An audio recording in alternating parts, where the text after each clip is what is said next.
kayo po bilang mga graduate na ngayon ng CSO Academy.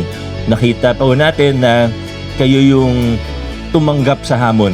Kinuha nyo yung pagkakataon para kahit papaano tumaas ang ating kapasidad, at sigurado po ako habang dumadami yung mga graduate natin sa CSO Academy ay paganda ng paganda rin yung mga output na ginagawa natin, lalo na sa people's participation sa ating lungsod.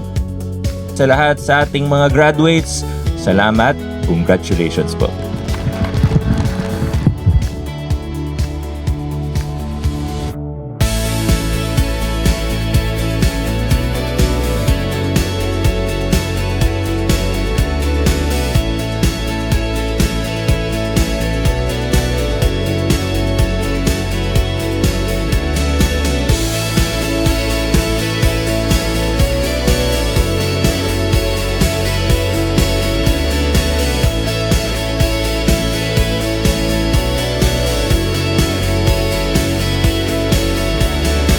Nakatutuwa po, no, na ang tagal din, halos 5 buwan, no, kayong dumaan sa proseso, no, na alam ko marami sa inyo nalagpasan na yung thesis, pero mukhang bumalik ulit kayo doon at marami na experience for the first time yung ganong klaseng ambience.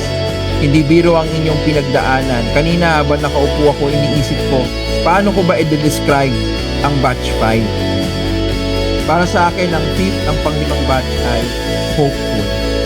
May pag-asa.